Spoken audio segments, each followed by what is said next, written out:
तो बालकों, अब हम एक बहुत इम्पॉर्टेंट टॉपिक इसमें डिस्कस करने जा रहे हैं और जिसमें कि जो एक बड़ा इम्पॉर्टेंट पार्ट है हमारे admission of a new partner के केस में, और जो आपको बहुत अच्छे से समझना है। उसके अलावा ये बहुत ही आसान है। इसकी जो आप बेसिक बातें हैं उसको ध्यान से समझिए, क्योंकि उसी के बेस पे आपको इसकी जनरल एंट्रीज पास करनी है और इसमें आगे बढ़ना है। तो ये हमारा टॉपिक दिया हुआ है, पेज नंबर 145 एनसीईआरटी का है, और revaluation of assets and reassessment of liabilities. तो इसकी बातों की हमें आप लोगों से डिस्क्राइब करना है और इसकी डिटेल डिस्कशन करना है। तो चलिए, अब हम लोगों को क्या ध्यान देना है, ये अब हमारा आ गया पार्टनरशिप एडमिशन के केस में स्टेप 4। स्टेप 4 के केस में अभी पिछले वीडियो में हम लोगों ने देखा था, उसमें हम लोगों ने एक्यूमुलेटेड प्रॉफिट्स और लॉसेस का डिस्ट्रीब्यूशन की बात करी थी कि कैसे उसमें पार्टनर्स के बीच में बंटवारा होता है। तो अब इसमें आ जाइए, ये स्टेप 5 और admission of a new partner वाला मेन टॉपिक है, और इसमें आप चल रहे हैं revaluation of assets and reassessment of liabilities. तो होता क्या है फर्म में कि अब जैसे मान लिया ए और बी की ये बैलेंस शीट दे रखी है, तो ए और बी फर्म के पार्टनर्स हैं, पुराने पार्टनर्स हैं, और इनकी ये बैलेंस शीट है। और बैलेंस शीट की डेट क्या है, एज एट 31 मार्च 2018। और उस बैलेंस शीट डेट पे आपके पास क्या क्या चीज़ें हैं। लायबिलिटीज साइड आप देख रहे हो कि कैपिटल दे रखी है ए और बी की, इसके अलावा रिजर्व फंड दिया हुआ है, बैंक का लोन है, क्रेडिटर्स हैं, और वर्कमैन कंपनसेशन फंड दे रखा है। ध्यान देना, वर्कमैन कंपनसेशन फंड होता क्या है, ये हर एक जो एक फैक्ट्री है या कोई एक फर्म है, वहाँ पे एक वर्कर्स कंपनसेशन फ़ंड बना लेते हैं। अगर वो देखता है कि वर्कर्स को जब तक कुछ जो मैन्युफैक्चरिंग ऑपरेशंस होते हैं उसमें उनको कुछ चोट लग जाती है, तो उसके लिए वर्कर्स को कुछ उनका क्लेम देना होता है। वो हमारे फैक्ट्रीज़ एक्ट में भी है, वो बताता है कि अगर किसी वर्कर के चोट लग गई, किसी की उंगली में चोट आ गई, राइट हैंड है कि लेफ़्ट हैंड है, पूरा डिसाइडेड उसमें होता है कि जो भी उसको चोट या हार्म हुई है उसके अकॉर्डिंग हमें उसको कंपनसेट करना होता है। तो इन फ्यूचर लायबिलिटीज़ को मीट आउट करने के लिए हम एक कोई फ़ंड बना लेते हैं, that is known as workers compensation fund. तो ये वो फंड है। तो अब आप एसेट साइड चलिए कि हमारी बहुत सी एसेट्स दे रखी हैं, land and building, plant and machinery, furniture, stock, debtors, cash, ये हमको दे रखा है। ये हमारी बैलेंस शीट है। और 1 अप्रैल 2018 को हमारे यहाँ फर्म में एक नया पार्टनर सी का एडमिशन हो रहा है। सी एक नया पार्टनर इसमें आ रहा है, और उसको आप कितना प्रॉफिट शेयर देने जा रहे हो, 1/4 शेयर देने जा रहे हो।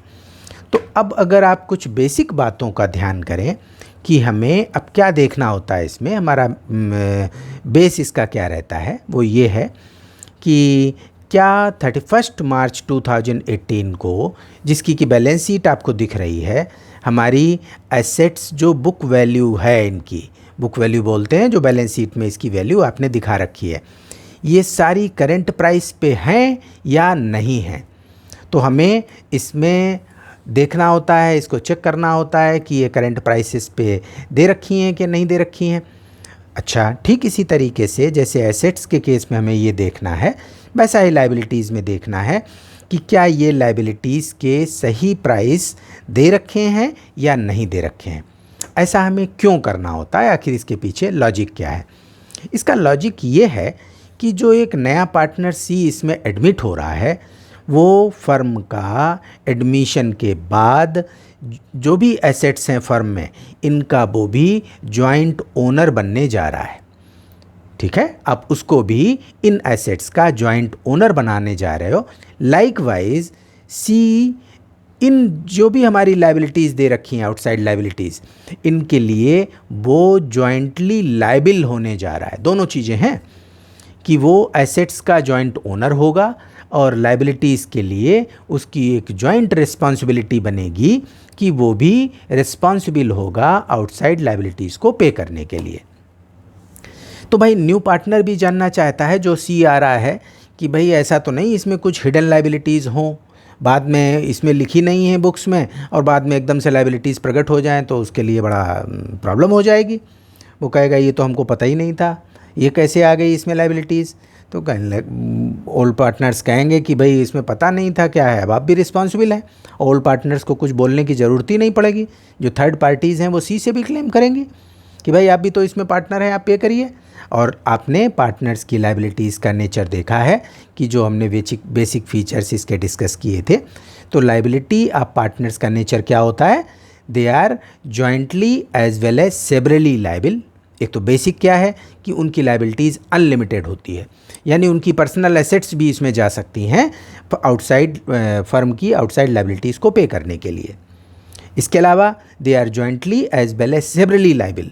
अगर मान लो इन लायबिलिटीज़ के लिए फ्यूचर में ए और बी नहीं पे कर पाते हैं तो केवल सी की गर्दन पकड़ी जा सकती है कि सब तुम्ही को देना है, आप ही बहुत बड़े धनी व्यक्ति हैं तो चलिए आप ही से सारा कुछ वसूला जाए, और सी इससे भाग नहीं सकता।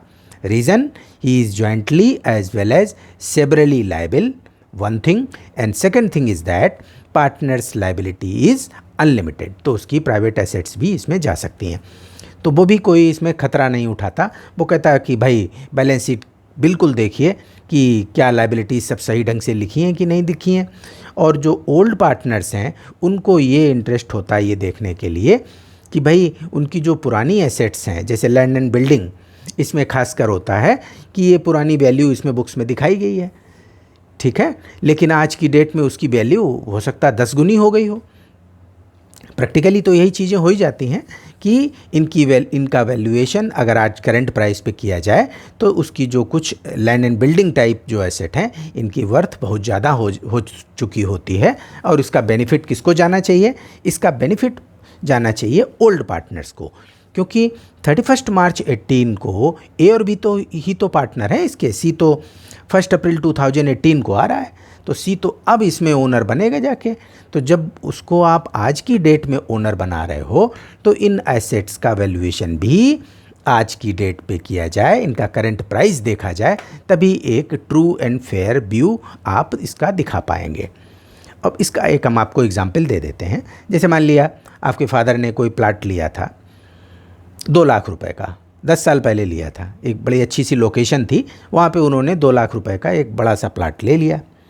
अब हम उनसे आज मिलते हैं कि भाई कि प्लाट हम भी ख़रीदना चाहते हैं और आपने तो 2 लाख रुपए का वहाँ पे प्लाट लिया हुआ है, ऐसा करिए कि आधा प्लाट हमको दे दीजिए और 1 लाख रुपए ले लीजिए। तो आप खुद सोच सकते हैं कि यहाँ पे क्या हमको वो 1 लाख रुपए में आधा प्लाट दे देंगे? बिल्कुल नहीं देंगे। वो कहेंगे आज की डेट में उसकी मार्केट वैल्यू 20 लाख रुपए, हम बेचना ज़रूर चाहते हैं लेकिन आप 10 लाख रुपए दीजिए तो हम आपको आधा प्लाट देते हैं। तो आप समझ रहे हैं इस बात को, क्योंकि हम आज उस जगह पे इंटर कर रहे हैं तो उसका आज की डेट में ही जो वैल्यूएशन होगा और इसका प्रॉफिट किसको जाएगा? आपके पिताजी को। तो ठीक इसी तरीके से यहाँ पे भी जो इन एसेट्स में आप आज की डेट में वैल्यू करोगे तो इसमें जो भी कुछ बेनिफिट या लॉस आएंगे तो उसको इंटाइटल्ड कौन है? ओल्ड पार्टनर्स इसके इंटाइटल्ड हैं। तो इन चीज़ों को पूरा करने के लिए हमें एक रिवैल्यूएशन अकाउंट बनाना होता है और उस रिवैल्यूएशन अकाउंट के बेसिस पे हम उसमें प्रॉफिट और लॉस निकालते हुए ओल्ड पार्टनर्स में डिस्ट्रीब्यूट कर देते हैं और हमारी बैलेंस शीट में एसेट्स और लायबिलिटीज़ जो नई बैलेंस शीट बनती है उसमें रिवैल्यूड फिगर पे दिखाई जाती है। तो इतनी कार्रवाई आपको revaluation of assets and liabilities के टॉपिक में करनी होती है। तो ये आपका कौन सा स्टेप हुआ? ये स्टेप आपका 5th हुआ और इसमें ये बैलेंस शीट दिखाने का यही पर्पस था कि इसको आप देख लें कि इस बैलेंस शीट के आप दर्शन कर लें। इसमें अमाउंट ज़रूर नहीं लिखी है लेकिन ऐसी कुछ सीन होता है और इसमें आज की डेट में जो इनकी अमाउंट्स का करंट वैल्यूएशन है, करंट प्राइसेस हैं, उस प्राइस से या तो इनको बढ़ाना होगा या इनको घटाना होगा।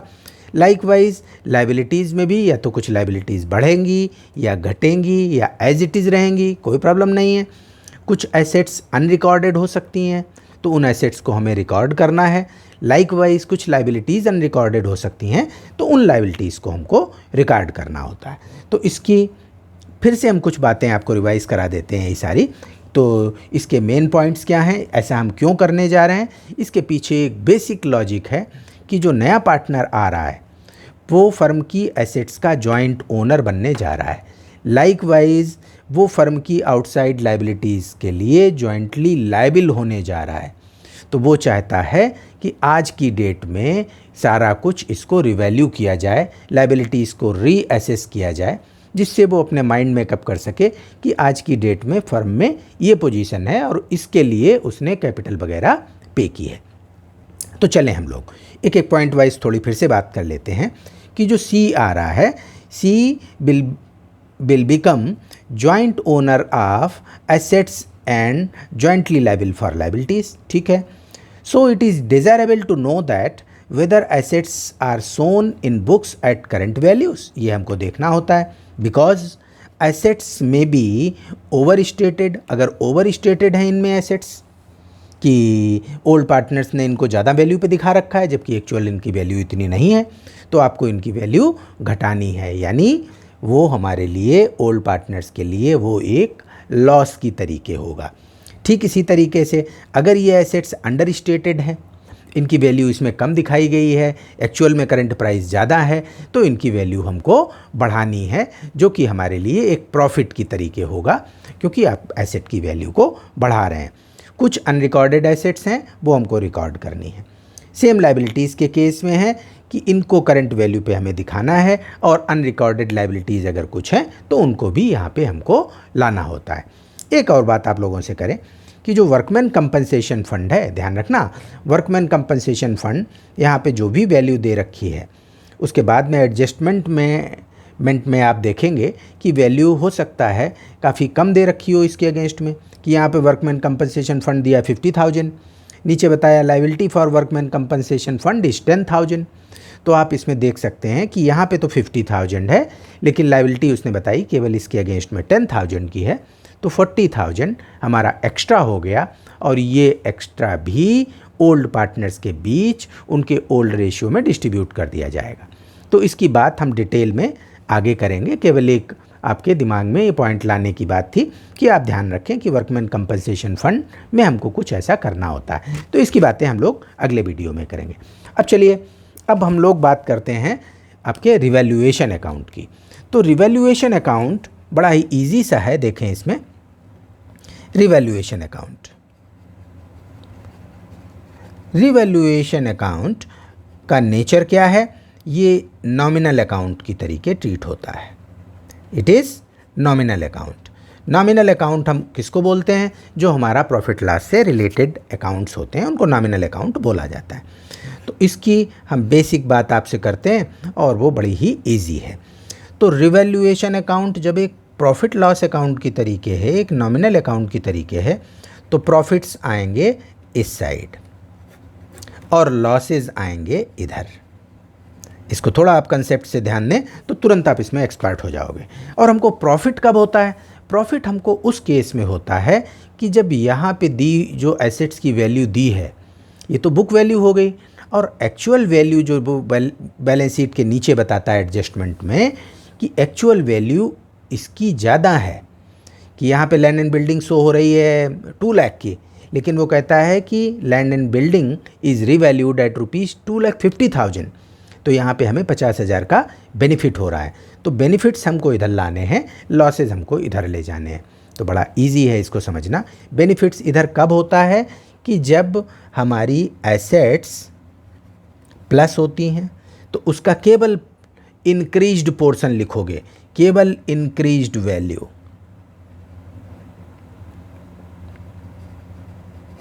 इंक्रीज्ड अमाउंट कि कितना उसमें प्लस हुआ, बस केवल उतनी बात लिखी जाएगी। इसमें आप कोई इसकी पूरी वैल्यू नहीं लिख देंगे कि यहाँ पे अगर land and building 2 lakh show हो रही है और रिवैल्यू हुआ उसका 2,50,000 में, तो यहाँ पे केवल 50,000 आएगा। ये ध्यान देना कि कभी कभी बच्चे क्या करते हैं, उसकी रिवैल्यूड फिगर ही लिख देते हैं, तो वो गलत हो जाएगा, क्योंकि हमें इस 2 लाख की एसेट को 2,50,000 पे पहुँचाना है।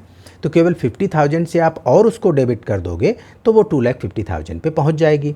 और अगर आपने यहाँ पे 2,50,000 लिख दिया तो कितना गलत होगा, 2 लाख पहले से ही लिखा हुआ है, 2,50,000 आपने और उसको बढ़ा दिया तो वो 4,50,000 पे पहुंच गई, आपका सवाल गलत हो जाएगा। तो देखिए ये बढ़ती कैसे है, ये प्रॉफिट हमको कब होता है, जब एसेट्स बढ़ती हैं और लाइबिलिटीज़ हमारी गिवन वैल्यू से रिड्यूस होती हैं। कि यहाँ पे जो लाइबिलिटीज़ दे रखी हैं, अगर उन लाइबिलिटीज़ का जो रिवैल्यू किया गया और इन वैल्यू से कम पे रिवैल्यू हुई तो इसके मतलब हमें लाइबिलिटीज़ घटानी है। तो जब हमारी लाइबिलिटीज़ या जो हमें आउटसाइडर्स को पैसा देना है वो घटेगा तो वो भी हमारे लिए प्रॉफिट होगा, तो वो भी इसी साइड आएगा। तो ये दोनों चीज़ें को का आप यहाँ पे लिखते हैं। इसके अलावा अनरिकॉर्डेड एसेट्स, कौन सी एसेट्स, एसेट्स अनरिकॉर्डेड, जिनको आपने रिकॉर्ड नहीं किया। तो जब रिकॉर्ड नहीं किया तो यानी बुक्स में लाना है उसको, तो कोई भी एसेट बुक्स में ला रहे हो तो इसके मतलब हमारे लिए ये फ़ायदे का सौदा है, तो आप उसको फ़ायदे की साइड लिख देते हो। लॉसेज हमें कब होते हैं, लॉसेज हमें होते हैं जब हमारी एसेट्स की वैल्यू कम होती है। कि जैसे प्लांट एंड मशीनरी है, यहाँ पे 1 लाख रुपए दिया हुआ है, लेकिन वो कहता है कि plant and machinery is valued at ₹70,000, तो यहाँ कितना है 1 लाख, नई वैल्यू उसकी क्या पहुँचानी है आपको 70,000, तो हमें 30,000 से प्लांट एंड मशीनरी को कम करना है।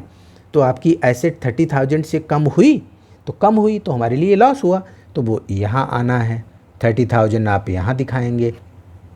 चलिए, और हमें लॉसेस कब होते हैं, कि जब हमारी लाइबिलिटीज़ प्लस होती हैं, यानी एसेट्स माइनस होंगी तब हमें लॉस होगा और लाइबिलिटीज़ अगर हमारी बढ़ जाएंगी तो लॉस होगा। तो उसने बता देता है कभी कभी कि दीज वर अनरिकॉर्डेड लाइबिलिटीज़, कि इतना पैसा हमको देना था, क्लेम फॉर वर्कर्स या claim for staff salary was not recorded in books, that was 10,000। तो स्टाफ की जो सैलरी थी वो 10,000 नहीं रिकॉर्ड की गई थी, तो रिकॉर्ड करेंगे आप उसको। तो हमारे लिए निश्चित है कि जब हम लाइबिलिटीज़ को अपनी बढ़ा रहे हैं तो हमारे लिए वो लॉस हो गया, और ये सब हमको अपने रिवैल्यूएशन अकाउंट में शो करना होता है। गिवन लाइबिलिटीज़ में कुछ हमारा अगर प्लस होता है कि bank loan interest was not taken into consideration, तो इंटरेस्ट को हमें बुक करना है, तो वो भी हमारे लिए लॉस हो गया क्योंकि उससे भी हमें लाइबिलिटीज़ बढ़ानी है। तो इस तरीके से आप इस रिवैल्यूएशन अकाउंट को प्रिपेयर कर लेते हो, और जनरल एंट्री आप अपनी बुक्स में देख सकते हो। जनरल एंट्री यहाँ पे दे रखी हैं, जनरल एंट्रीज आपको करके नहीं दिखा रहे हैं, बड़ा इजी सा है। इन जनरल एंट्रीज़ को आप इसमें देख सकते हैं। ये पेज नंबर है 146, पेज नंबर 146, और इस पेज नंबर पे आपको जनरल एंट्रीज़ मिल जाएंगी। इन जनरल एंट्रीज़ को आप देख सकते हैं कि अगर, अब आपको इसी से दिखा देते हैं जनरल एंट्री, बड़ा इजी है। और बेसिक अपने अकाउंट्स के 5 तत्व याद रखिए कि एसेट्स बढ़ेगी तो डेबिट की जाएगी, एसेट्स घटेगी तो क्रेडिट, लाइबिलिटीज़ प्लस होगी तो क्रेडिट, और लाइबिलिटीज़ माइनस होगी तो डेबिट। तो हम लोग चलते हैं, देखें। For increase in the value of asset, तो ये आपके लिए क्या हुआ, बेनिफिट हुआ, और आपको एसेट बढ़ानी है। तो एसेट कैसे बढ़ेगी, डेबिट करके। तो आप एसेट को डेबिट करोगे तो एसेट इसी साइड आनी है, एसेट डेबिट टू रिवैल्यूएशन, तो सेम एंट्री हो गई, asset debit to revaluation. Next देखो, for reduction in the value of asset, asset की वैल्यू आप कम कर रहे हो यानी हमें लॉस हो रहा है तो रिवैल्यूएशन को डेबिट करिए। देखिए रिवैल्यूएशन यहाँ डेबिट हुआ और एसेट्स क्रेडिट हुई। तो इस तरीके से आपको एक एक चीज़ इसमें देख सकते हो। For appreciation in the amount of liability, अब लाइबिलिटी बढ़ रही है, फिर हमको लॉस हुआ, फिर आपको इधर दिखाना है। इधर दिखाओगे तो क्या मतलब निकला, revaluation account debit to liability, तो revaluation account debit to liability, क्योंकि लाइबिलिटी बढ़ेगी तो क्रेडिट होगी। For reduction in the amount of liability, अब लाइबिलिटी जो हमारी गिवन है बुक्स में जो पहले से दे रखी है, इसकी वैल्यू कम की जा रही है because it was over stated in books. तो इसको जब आप कम करोगे तो वो भी हमारे लिए बेनिफिट हुआ।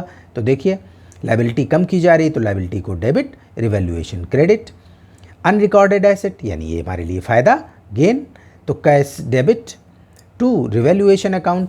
यहाँ पे इसने जो कैश लिखा है ये इसने गलत लिख रखा है, तो आप कैश नहीं, इसमें जो भी उस पर्टिकुलर एसेट का नाम हो वो आप एसेट अकाउंट को डेबिट करेंगे, जो भी हमारी एसेट होगी उसको लिखोगे।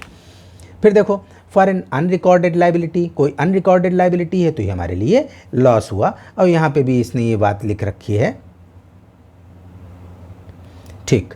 तो यहाँ पे भी अनरिकॉर्डेड लाइबिलिटी, तो नेम ऑफ लाइबिलिटी लिखोगे, यहाँ कैश नहीं लिखा जाएगा।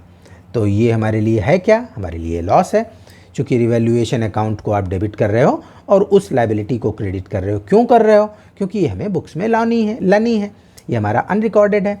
फिर फाइनली क्या आएगा, जब आपने रिवैल्यूएशन अकाउंट इस तरीके से तैयार कर लिया तो फाइनली इसमें क्या आएगा, प्रॉफिट आएगा या लॉस आएगा। अगर ये साइड आपकी ज़्यादा होगी तो प्रॉफिट हुए, पार्टनर्स को हम यहाँ पे डिस्ट्रीब्यूट कर देंगे उनके प्रॉफिट शेयरिंग रेशियो में। किन पार्टनर्स में, it would be distributed only among old partners, क्योंकि ओल्ड पार्टनर्स की जो ये बैलेंस शीट दे रखी है, तो आज की डेट में अगर इनमें कुछ चेंज किया जा रहा है, कुछ इसमें प्लस माइनस किया जा रहा है, तो इसका बेनिफिट या लॉस किसको जाना है, ये ओल्ड पार्टनर्स को ही जाना है। तो ये ओल्ड पार्टनर्स में ही ट्रांसफ़र किया जाना है, इसके लिए न्यू पार्टनर कहीं से भी रिस्पॉन्सिबल नहीं है। तो इसलिए रिवैल्यूएशन का प्रॉफिट और लॉस फाइनली किस में डिस्ट्रीब्यूट होता है, ओल्ड पार्टनर्स के बीच डिस्ट्रीब्यूट होता है उनके ओल्ड प्रॉफिट शेयरिंग रेशियो में। तो सिंपल इसकी एंट्री जो आप फाइनल करोगे कि अगर प्रॉफिट्स ज़्यादा हैं तो ये साइड ज़्यादा है इससे, तो जो बैलेंस आएगा वो हमारा प्रॉफिट आएगा। पार्टनर्स में जब आप डिस्ट्रीब्यूट करोगे तो इससे क्या होना है, इससे पार्टनर्स की कैपिटल बढ़नी है कि घटनी है। भाई ऑब्वियस है कि अगर प्रॉफिट है तो पार्टनर्स की कैपिटल में जब आप उसको डिस्ट्रीब्यूट करोगे तो उनकी कैपिटल बढ़ जाएगी। तो जब उनकी कैपिटल बढ़ जाएगी तो उनको क्रेडिट करिए, तो फाइनल एंट्री क्या आ जाएगी, revaluation account debit to partners capital account. तो इस तरीके से आप इसको विधिवत कंप्लीट कर सकते हो और इससे रिलेटेड कुछ क्वेश्चंस हम आप लोगों को दिखा देते हैं। और इस क्वेश्चन में हम क्या करने जा रहे हैं, एक हम रिवैल्यूएशन अकाउंट बनाते हैं, केवल उसकी प्लेसिंग आप लोगों को दिखा देते हैं, जिससे आप इसकी प्लेसिंग समझ जाओगे तो अच्छे से इसकी बातें आपको समझ में आ जाएंगी। अब रिवैल्यूएशन अकाउंट, ये हम एक कॉमन अकाउंट बना रहे हैं और इसमें आपको 2-3 सवाल दिखा देंगे। ये रिवैल्यूएशन अकाउंट है और आपसे क्या बात हुई कि यहाँ पे हमें इस साइड प्रॉफिट्स लिखने हैं और इस साइड हमें लॉसेस लिखनी है। प्रॉफिट कब होंगे, जब हमारी एसेट प्लस होगी और लायबिलिटी माइनस होगी। लॉसेस हमको कब होंगे, जब हमारी एसेट्स कम होंगी और लायबिलिटीज़ हमारी प्लस होंगी। तो ये सीन इसका बनता है। तो अब आप इसमें एक एक करके देखें और आपको ये समझ में आता जाएगा। देखिए हमारा कुछ इसका इलस्ट्रेशन दे रखा है, इलस्ट्रेशन नंबर 24, ये पेज नंबर है 147 पे ये इलस्ट्रेशन 24 है। तो इसमें देखें यहाँ बैलेंस शीट हमको दे रखी है और नया पार्टनर एडमिट होता है। तो हमारे रिवैल्यूएशन से रिलेटेड पॉइंट्स कहाँ से चालू हुए, अब इसमें देखो, इसने दिया है point number 2, the value of stock is reduced by 10%। Stock की वैल्यू रिड्यूस की जानी है 10% से। तो स्टॉक हमारा घट रहा है, पहले जो हमें स्टॉक दे रखा है यहाँ पे 15,000, ये हमारा रिड्यूस किया जा रहा है कितने से, 10% से। यानी स्टॉक को हमको 15% से कम करना है। तो ये हमारे लिए बेनिफिट है कि लॉस है, लॉस है क्योंकि एसेट की वैल्यू कम की जा रही है। तो आप किधर लिखोगे, हम इसको इस साइड लिखेंगे, हम इसको दिखाएंगे स्टॉक और कितना कम हुआ, 1500 से कम हुआ, ये हम इधर दिखा देंगे। फिर देखिए while plant and machinery is appreciated by 10%। अब प्लांट एंड मशीनरी आप क्या कर रहे हो, प्लांट एंड मशीनरी हमें बढ़ाना है, कितने से बढ़ाना है, 10% से प्लांट एंड मशीनरी बढ़ा देना है। तो देखिए आपका plant and machinery balance sheet में क्या दे रखा है, 30,000 दिया है, उसको 10% से बढ़ाना है, यानी हमारा वो बैलेंस शीट में कम वैल्यू पे दिख रहा था, तो आप वैल्यू उसकी बढ़ाओगे, तो ये हमारे लिए बेनिफिट हो गया। तो हम लिखेंगे इस साइड प्लांट एंड मशीनरी कितना, 3000। ये 3000 केवल ध्यान देना, इसमें आप केवल इंक्रीज्ड जितने से प्रॉफिट या लॉस हो रहा है केवल उतनी अमाउंट दिखाते हो, ये नहीं पूरा पूरा उसमें छाप दो 10% बढ़ा के। तो प्लांट एंड मशीनरी हमारा 30,000 था, इसको अप्रिशिएट किया जाना है 10% से, तो only the benefit of only 3,000 वो आप इधर शो कर दोगे। नेक्स्ट देखो, फर्नीचर इज़ रिवैल्यूड एट 9,000। खूब लैंग्वेज पे ध्यान दो, इसी में बच्चे धोखा खा जाते हैं। इसमें furniture is revalued at 9,000, furniture की आज की डेट में कितनी वैल्यू है, 9,000। बुक्स में कितना दिया है, 10,000। तो आपको कहाँ पे लाना है इसको, 9,000 करना है, तो हमें 1,000 से फर्नीचर को कम कर देना है। तो ये हमारे लिए क्या हुआ, लॉस हुआ। तो फर्नीचर हमारा इस साइड आ जाएगा, फर्नीचर 1,000। क्लियर है ना, इसमें कोई डिफ़िकल्टी तो हम समझते नहीं होगी। आगे देखो, a provision for doubtful debts is to be created on sundry debtors at 5%। अब सन्ड्री डेटर्स पे 5% का आपको प्रोविजन क्रिएट करना है, यानी this is for bad and doubtful dates. तो हमें 5% से अपने डेटर्स को रिड्यूस कर देना है। हमारे डेटर्स कितने हैं? 12,000 में हमें 5% निकालोगे तो 600 आता है। इससे भी हमारी एसेट कम हो रही है। तो आप क्या करेंगे? PFBD, है ना, ये प्रोविज़न कर रहे हो आप कितने पे? 12,000 का 5%, ये भी हमारे लिए लॉस, तो 600 आप इधर लिखोगे। फिर देखो नेक्स्ट क्या है, and ₹200 is to be provided for an electricity bill.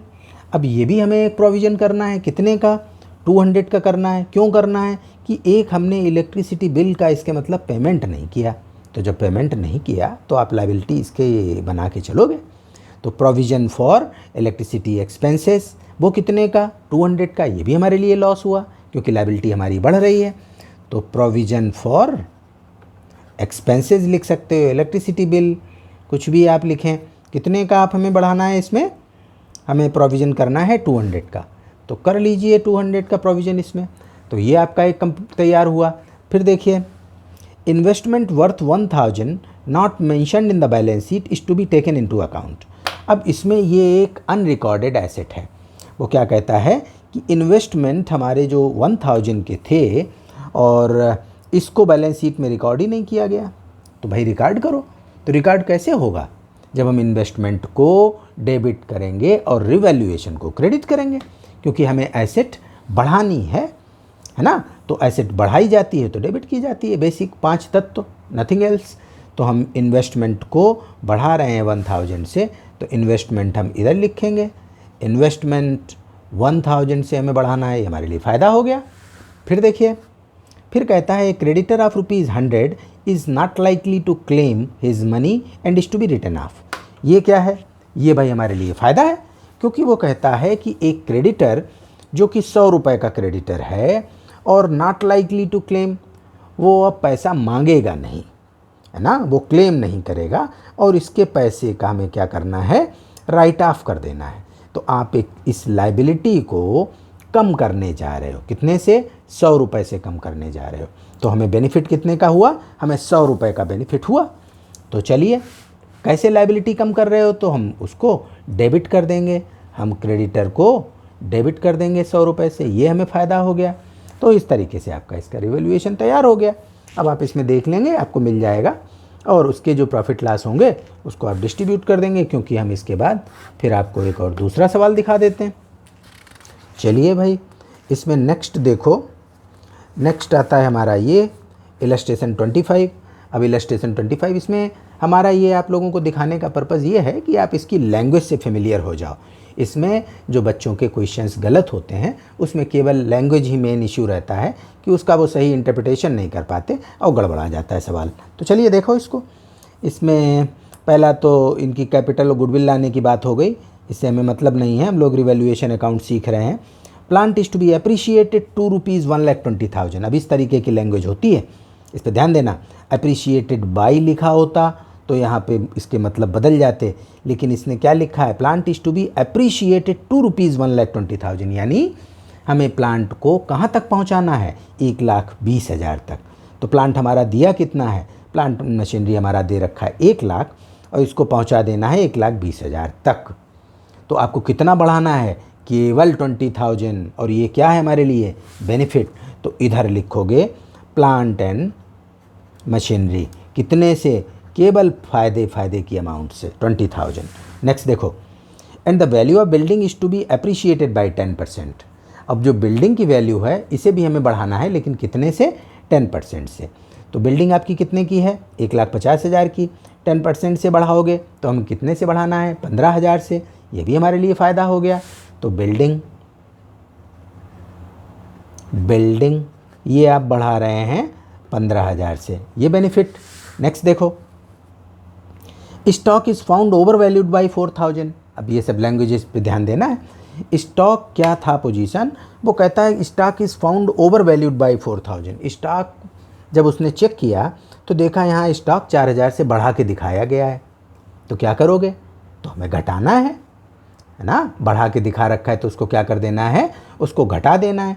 तो घटेगा कैसे, जब हम स्टॉक को क्रेडिट करेंगे, क्योंकि कोई एसेट को हमें अगर रिड्यूस करना है तो हम उसको क्रेडिट करते हैं, और अगर बढ़ाना होता है तो हम उसको डेबिट करते हैं। तो हाँ, हमें स्टॉक को 4000 से कम कर देना है, और साथ में ये हमारे लिए लॉस है। तो किधर लिखोगे, हम रिवैल्यूएशन के डेबिट में लिखेंगे, हम इधर लिखेंगे स्टॉक को 4000। तो आप इसको यहाँ लिख दीजिए। नेक्स्ट देखो, a provision for doubtful debts is to be created at 5% of debtors. तो डेटर्स जो हमारे दे रखे हैं 60,000 के, इस पे हमें 5% प्रोविज़न बनाना है, तो इसका 5% हो जाता है 3000।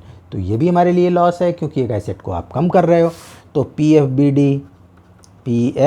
B D this is provision for bad and doubtful debts, 3000 से आप इसको यहाँ शो कर दोगे, है ना, क्योंकि ये 5% है, और 5% हम 60,000 का निकालेंगे। फिर क्या कहता है, creditors were unrecorded to the extent of 1000। हमारे बुक्स में क्रेडिटर्स को सही नहीं दिखाया गया था। हमने 1000 के क्रेडिटर्स हमारे अनरिकॉर्डेड थे। तो जब आप रिकॉर्ड करोगे तो कैसे रिकॉर्ड होगा, लायबिलिटी को बढ़ा करके कि घटा करके, लायबिलिटी को बढ़ा करके रिकॉर्ड होगा। यानी हमने 1000 के क्रेडिटर नहीं दिखाए थे, तो जब आप उनको दिखाओगे तो लायबिलिटीज़ बढ़ेगी ना। तो लायबिलिटीज़ अगर बढ़ेगी तो हमारे लिए क्या है, लॉस है। दिखाइए इस साइड, क्रेडिटर्स है ना, क्रेडिटर्स 1000। तो इस तरीके से ये हमारा कंप्लीट हो जाता है, और ये आपका यहाँ तक का जो भी इसमें डिफरेंस आए वो पार्टनर्स में आपको प्रॉफिट या लॉस में उनके डिस्ट्रीब्यूट कर देना है, और वो पार्टनर्स की कैपिटल अकाउंट में पहुँच जाएगा। और अगर पार्टनर्स की कैपिटल का याद रखो, जो भी बेनिफिट्स होते हैं, जिन चीज़ों से कैपिटल बढ़ती है वो इधर लिखते हो, और जिन चीज़ों से कैपिटल घटती है वो डेबिट साइड लिखते हो। तो ये हमारा बेसिक उसमें चलता है। तो ये चीज़ें थी भाई, इसमें 2 सवाल आपको हमने दिखा दिए, और यहाँ तक कि ये इसमें कंप्लीट होते हैं। तो अप्रोच आपको यही रखनी है, बिल्कुल आसान है ये टॉपिक, इसमें कोई गड़बड़ी नहीं है, कोई किसी तरीके का कॉम्प्लिकेशन नहीं है। इम्पॉर्टेंट केवल ये बात है कि आप उसमें प्रॉफिट और लॉस वाले फंडे से चलो, और अपनी अगर उसमें जनरल एंट्रीज करनी है तो सिंपल देखो कि एसेट बढ़ रही है कि एसेट घट रही है। अगर एसेट रिड्यूस होती है तो एसेट को क्रेडिट करोगे, अगर एसेट हमारी इंक्रीज़ होती है तो एसेट को डेबिट करोगे। तो बस बालकों, इस तरीके से लग जाइए। और ये हमारा एक बड़ा इम्पॉर्टेंट टॉपिक था, एक लेंदी टॉपिक था, तो इसको आप लोग अच्छे से करें और आगे बढ़िए। चलिए, थैंक यू। को प्रैक्टिस मन से करिए।